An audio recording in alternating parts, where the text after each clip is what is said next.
This is Gene Therapy for Hemophilia, Dream or Reality, a show on behalf of the Canadian Haemophilia Society. Here's your host, David Page.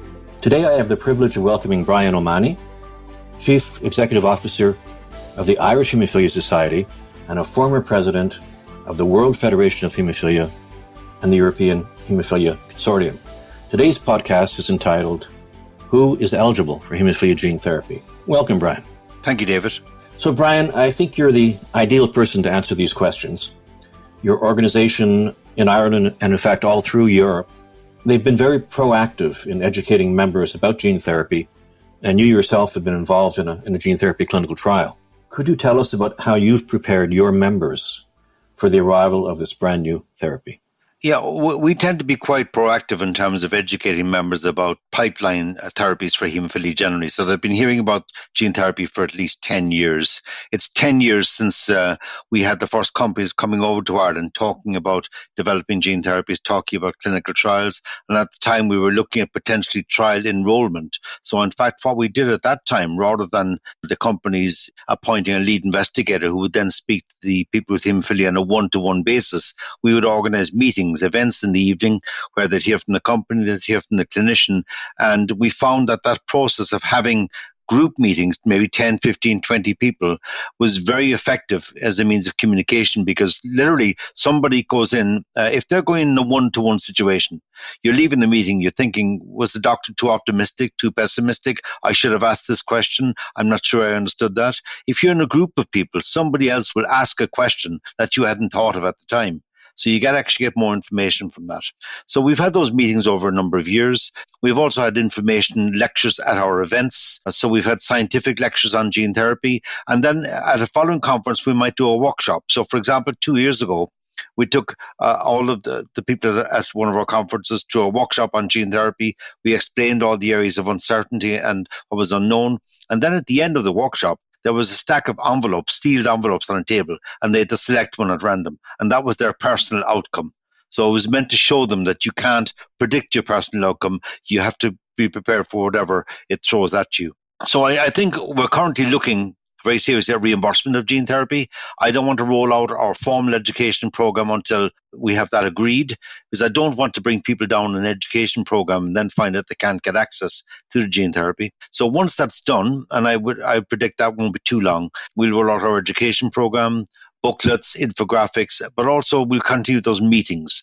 And I'm looking at small group meetings in several locations around the country, 8 locations plus Dublin. It's a small country. We know our members. So I'll be contacting every person who's theoretically eligible and then inviting them to meetings where we can discuss in groups and also discuss individually. I think you're suggesting that that gene therapy is not for everyone, either because of eligibility criteria or because they're just different people and have different needs and different expectations. Well, it's not for everyone. If you look at the eligibility criteria, first of all, I think about 60% of people with severe factor VIII deficiency will not be eligible, and about 40% of those with severe factor IX deficiency will not be eligible. Why is that? Can you give us the breakdown of some of those reasons? Well, first of all, you exclude children. So currently gene therapy is only licensed for those over the age of 18. And that's because the liver is not fully developed up to about age 14. So if you give gene therapy to a child and their liver cells turn over and they have new hepatocytes, those new hepatocytes will not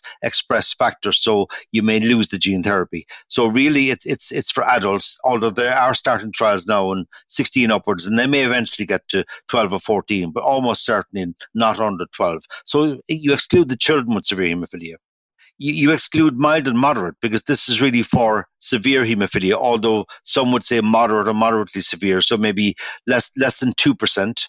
All the clinical trials have been male, so they've had no females in the clinical trial. Although when I look at the license for haemophilia B gene therapy from Canada, USA and the EMA, it says adults. It doesn't say men, it says adults. So women are included in the licensed therapy. Those with a history of inhibitors or a current inhibitor are excluded from the trials, and they're also being excluded from the licensed gene therapy. I think possibly because they wonder if gene therapy would work in those patients. Would it trigger the inhibitor? Would it trigger a reaction? And also, companies tend to pick the best candidates for gene therapy trial. They want the best outcomes to showcase their product. So those inhibitors would be a higher risk. And there are other health-related exclusions, people with severe liver disease. So if you have somebody with unresolved hepatitis B or hepatitis C infection, or somebody with severe fibrosis or cirrhosis, they would also not be eligible for gene therapy because the gene therapy is primarily targeted at the liver. And finally, a big exclusion is if they have pre-existing antibodies to the AAV vector that's used. And a significant proportion of people will have antibodies, maybe 30% in many countries, for hemophilia A, but for hemophilia B. And so for hemophilia A, pre-existing antibodies are an exclusion criteria. For hemophilia B, they're an exclusion criteria for some of the trials, but not for the currently licensed factor IX gene therapy called Hemgenics, because they have actually dosed people with pre-existing antibodies and they found it's still effective, provided the antibody titer is not too high. That's a bit of a surprise, isn't it? I mean, for years we've heard that the AAV antibodies were an exclusion, but in this case, that may not be the case. Well, I think it was almost an accidental finding. They were doing a phase 2b study, and they found when they looked back, they developed a more sensitive test for antibodies, and they realized that several people in the previous part of the trial had actually been antibody positive at a low level and still got a good factor expression. So in the phase 3 clinical trial, they found that of the 54 individuals, about half the individuals had pre-existing antibodies. Only one individual did not get a good response, and he had a very high antibody titer of over 1 in 3,000. And they found that if your antibody titer was under 700 or under 678, then you're likely to get a better response. So I think there's no formal cutoff, but I think realistically, if they do an antibody titer test on people with hemophilia B before taking that licensed gene therapy, if their antibody titer is more than 1 in 700, I think they'll be reluctant to take or give them the gene therapy. Do these eligibility criteria which apply to the clinical trials, are they flowing over into the licensed products? Are there antibodies, there's actually no exclusion criteria, for example, certainly in European license for the hemophilia B. Even if you have a high antibody titer, their rationale being there was only one patient in the trial who had very high antibodies who actually did not get a good response. But most clinicians, I think, would say you check the antibody before, and then if it's high, you don't give the gene therapy. Most of the exclusion criteria would be the same: age, antibody titer, previous inhibitor, serious liver disease. Of course, with the hemophilia B, there were no women in the clinical trial, but it's licensed for adults with severe hemophilia, so it's not just men. So I think it can be taken by women. There are subtle differences in the licensing, even for the hemophilia B, between the FDA, the EMA, and Canada from yesterday. In the EMA, the hemophilia B gene therapy is licensed for severe or moderately severe hemophilia B. If the person requires prophylaxis, or if they have a history of life-threatening bleeds, or repeated serious spontaneous bleeds. Now, that covers, I think, many, many people, including many on demand. The Canadian license says that it's a person who is on regular prophylaxis. So that seems to exclude people who are on demand treatment. Now, I think the vast majority of people who will be considered for gene therapy will switch from prophylaxis. But you might have the odd case, for example, where somebody has repeated bleeding, maybe poor venous access, and therefore can't manage prophylaxis, but is on demand treatment. So you'd like to see them getting access to gene therapy as well. So that's really clear about the exclusion criteria for clinical trials and for the product monographs. But there might be some other considerations that, without actually making a person ineligible for gene therapy, should at least make a person think twice before going ahead and considering it. We want people, when they're considering gene therapy, to make a fully informed decision. This is a one-off therapy. You can only have this once. You can't be redosed, and it's in your system forever, whatever outcome you get. So it's an irreversible therapy, unlike any other hemophilia treatment. So we want people considering this very carefully. I don't want anybody rushing into this. We want them to consider it, to educate themselves about this, to have several discussions with their patient organization and obviously with their clinical team. So there are some considerations. Maybe at what age will the person like to take gene therapy? So if you think it will last maybe 10 years or more, do you want to take that in your 20s, maybe when you want to travel, or your 30s when you're getting married, you have young kids, or your 40s? There might be different times, 50s when you've got some joint damage. You have to use barrier contraception for 6 months to a year. So if you are in a position where you want to start a family, you'd have to put that off for probably a year if you're going to take gene therapy. What's the reason for that, Brian? The reason for that is that vector shedding, so that the viral vector can be in all of the body fluids, including semen. So they want to be sure that that the semen is no longer shedding AAV vector, so that can take several months. So as a precaution, they have to use barrier contraception. There's also a requirement not to take any alcohol for the first year and to be moderate in your intake of alcohol after that. And the reason for that, of course, is that the gene therapy is targeted at the liver. And alcohol targets the liver, so you don't want to put extra strain on the liver when you're already targeting the therapy at the liver. So you could be killing liver cells that are actually producing factor 8 or factor 9. Exactly, and the thing is that if you take alcohol and you get an increase in your liver enzymes, that can actually be misread as transaminitis due to gene therapy, and they start you on a course of steroids, which you probably don't need. So it doesn't make any sense to take alcohol in the first year of gene therapy when they're monitoring liver health very, very closely. And I suppose if you're hoping to have a child, the use of a barrier of protection, well, you're not going to be able to during that period at least. But not for a year, but it's a year. It's not 10 years, so it's 1 year. So I think it's a question of timing as well. I think the other point is that if somebody's going to commit to this, they need to understand what the follow-up is and how many monitoring visits there are. So they need to plan that for their college, for their work, for their employment, wherever they are in their life. They need to plan that to be able to comply with that follow-up. That's really important. Could you go into a bit more detail what that follow-up implies? First of all, in the immediately following administration, how demanding is it then, and then over the long term, what would be expected of someone down the road, 5 years, 10 years following gene therapy? Well, I think somebody who's considering gene therapy, there was this notion out there, it's one injection, then you're done, right? So you never have to go to the center again. Nothing could be further from the truth, because in the first year, there's a lot of monitoring. In the clinical trials, even more so, but even with the licensed gene therapy, you're probably talking a weekly blood test for the first 3 or 6 months in order to check the liver enzymes, because what you want to avoid is the gene therapy is targeted at the liver. It's quite natural for the liver to get a bit inflamed because of this.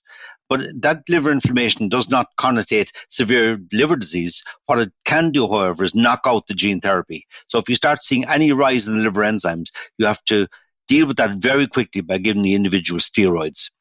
So you don't want to miss any rise in liver enzymes. And so that's at least once a week you're getting those tested for the first 3 months. And then you tend to be in maybe once a month for the rest of the first year. And then the monitoring visits ease off after that. But certainly for the first year, it's a lot more visits than you would take on any other therapy. This means that someone has to be close to that monitoring location, whether it's your local hemophilia treatment center or it could be another arrangement with a lab that can take those blood draws and produce the results quickly. Yeah, I think the centres have to start being a bit more innovative in their thinking, because it's all very well to say that the person with haemophilia has to go in, 25 times in the first year and you live several hours in the centre. That's not really realistic. Now, there are some specialised blood tests that they'll definitely want you to go in for. But after that, if you're doing factor levels or you're doing liver enzymes, these are simple tests.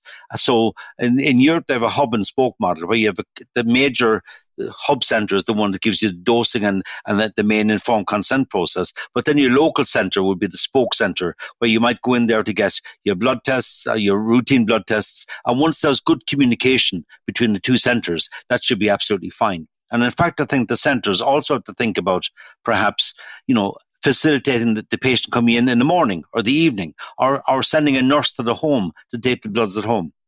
Right. Well, Canada's a huge country, and so certainly that latter option of sending the nurse to the home or going to a local center where they can do the blood draws would make things much easier. And then the long term. Now, once the year is up and you're not getting those tests anymore, it's not over, is it? No, but in fact, you don't want it to be over, because I think people with haemophilia have grown up going at least once a year to their comprehensive care centre, if you like, for a full workup. And I think you probably want to continue doing that. So with the gene therapy clinical trials, after year 1, you go in twice a year. Now, perhaps with the licensed gene therapy, they might say after year 1, you go in once a year. But I still think you need to keep doing those visits at least once a year, because, of course, whatever factor level or expression you get, you can't assume that will stay unchanged. So you need to get that checked at least once, if not twice a year.